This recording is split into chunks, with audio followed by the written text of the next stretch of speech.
Bonjour et bienvenue sur le plateau du Business Club, l'émission qui vous fait entrer dans les petits secrets des grands décideurs business et médias. Aujourd'hui, c'est Pierre-Édouard Stérin qui se met à nu. C'est parti pour le striptease. 1987, il achète ses premières actions en bourse, il a 13 ans. 1998, il entre à la Société Générale. 2003, il lance en France le concept du coffret cadeau avec 10 000 euros. 2010, il atteint 465 millions d'euros de chiffre d'affaires. 2011, il est dans le Business Club. Pierre-Édouard Stérin, PDG de Smartbox, leader mondial du coffret cadeau. Alors Pierre-Édouard, bonjour. Bonjour. Qu'est-ce que vous nous réservez maintenant dans vos coffrets cadeaux? Un voyage sur la Lune après le pilote de chasse? Le voyage sur la Lune d'ici quelques années, oui, ça arrivera. C'est encore un produit un peu cher, donc on fait quelques efforts, mais d'ici quelques années, il y a des chances que ça arrive, bien sûr. Voilà, 8 ans, vous avez lancé la première nouvelle génération de coffrets cadeaux. Vous pouvez me raconter un peu comment ça s'est passé? Oui, donc moi j'ai trouvé cette idée en Belgique, un petit peu par hasard. C'est un ami belge qui m'a présenté ce concept qui avait été lancé en Belgique au début des années 2000. Et en 2003, j'ai rencontré les fondateurs de cette société belge et je leur ai proposé de développer leur concept sur le marché français, leur concept de coffret cadeau, à travers une société indépendante. Et donc en 2003, mes produits sont lancés pour la première fois au mois de mai, juste avant la fête des mères et la fête des pères. 3 produits, week-end, bien-être et aventure. Vous avez sollicité au départ à peu près 27 groupes de distribution, je crois. Et c'est le Bon Marché qui a accepté d'être votre partenaire, donc c'était le seul qui a accepté. Et vous avez quand même réussi à retourner ça à votre avantage en disant que vous aviez, vous, accordé l'exclusivité au Bon Marché. Exactement. Du coup, tout le monde est revenu vers vous. Tout à fait. C'était très compliqué d'arriver à référencer le produit dans la distribution en France. J'ai eu énormément d'échecs commerciaux. Le Bon Marché m'a dit oui. Et effectivement, j'ai retourné ça en argument positif en disant qu'on avait donné l'exclusivité de la distribution du produit au Bon Marché, alors qu'en fait, c'était simplement que c'était le seul client qui nous avait dit oui. Et depuis, on a heureusement réussi à convaincre un certain nombre d'autres distributeurs de nous rejoindre et on est maintenant présent dans plusieurs milliers de points de vente aux 4 coins de la France.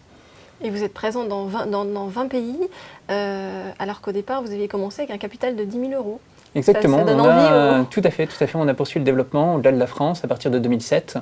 On a racheté d'abord la Belgique, donc la société qui avait créé le concept.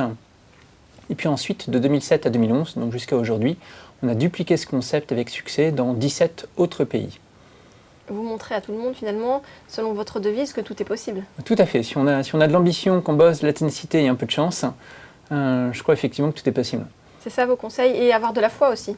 Tout à fait. En fait, ce qui fait qu'aujourd'hui le groupe est atteint une certaine taille, on va faire cette année autour de 700 millions d'euros de chiffre d'affaires, on a 1200 collaborateurs, on est présent sur une petite vingtaine de pays.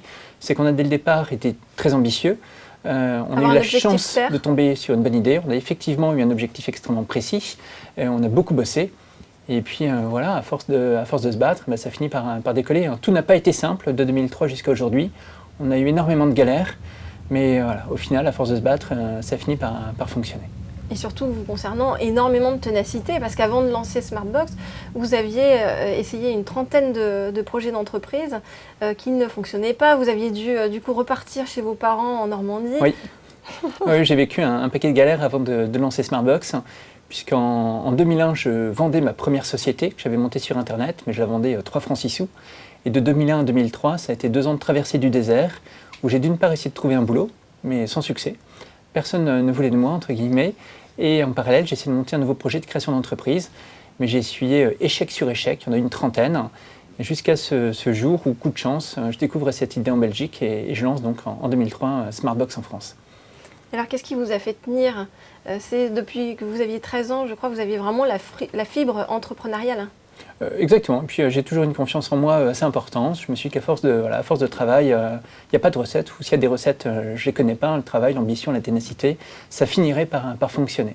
Donc quand, à l'âge de 27-28 ans, je suis retourné vivre chez mes parents, puisque je n'avais plus de quoi payer mon appart à Paris, comme j'avais plus de boulot, que mes projets de création d'entreprise étaient tous des échecs, je me suis dit, écoute Pierre-Édouard, de toute façon, tu n'as pas le choix.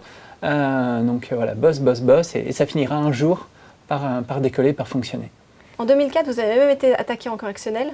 Exactement, je me suis retrouvé attaqué par l'administration française, plus précisément par la préfecture de police de Paris, qui estimait que vendre des coffrets cadeaux en magasin en France, c'était quelque chose d'illégal. Et donc pour la première fois de ma vie, je me retrouve sur l'île de la Cité à Paris, au palais de justice, attaqué donc en correctionnel, donc concrètement vous risquez derrière de la prison, des amendes. Et on s'est battu pendant 1 an contre l'administration française, on a fini par gagner. Et aujourd'hui il y a une jurisprudence, il y a même une loi maintenant qui a été votée, qui réglemente le marché du coffret cadeau. Donc voilà, on peut même arriver à changer les lois quand on a de l'ambition et quand on a envie de faire changer les choses, tout est possible. On peut arriver à faire des choses en France. Exactement, en se battant. Vous vouliez être champion de tennis petit, maintenant vous voulez devenir champion de l'entrepreneuriat avec toutes les entreprises auxquelles vous servez de fonds d'investissement également. Exactement, depuis maintenant 3 ans, on a entrepris de diversifier nos activités au-delà du coffret cadeau, dans d'autres secteurs des loisirs, et on a donc racheté, lancé ou investi dans d'autres sociétés. Je pense à lafourchette.com, qui est un portail internet qui permet de réserver ses tables de restaurant. Je pense à balinea.com, qui est une société qu'on vient tout juste de lancer, qui permet de réserver ses soins en institut de beauté directement sur internet. On a lancé une société qui s'appelle Weekendesk, qui permet de réserver ses week-ends. On a racheté GoEmilio, la marque très célèbre pour ses guides et pour son magazine. Et donc effectivement, on a aujourd'hui diversifié nos activités au-delà du coffret cadeau. C'est quoi vos bouffées d'air maintenant à vous, votre coffret cadeau à vous? Comment vous relaxez toujours en achetant des actions en bourse comme vous faisiez à 13 ans? Non, aujourd'hui je partage mon temps entre ma vie personnelle et ma vie professionnelle. J'ai 3 enfants qui sont tout petits actuellement. Et donc ma bouffée d'air, ou en tout cas ce qui me permet de changer d'atmosphère et de changer d'univers, c'est de me retrouver avec les petits à la maison le week-end et de temps en temps en semaine. Et puis je fais également un peu de sport, du VTT régulièrement le week-end avec les enfants que je mets dans une carriole que j'accroche derrière mon VTT. Eh bien merci Pierre-Edouard, merci d'être venu. Alors vous repartez pour des nouvelles aventures. Quel est le prochain avion ou le prochain cerf-volant que vous prenez? Écoutez, j'espère pouvoir repartir l'été prochain, faire à nouveau du cerf-volant dans la région d'Arcachon. Il y a beaucoup de vent et donc je m'amuse à chaque fois comme un fou à jouer effectivement au cerf-volant.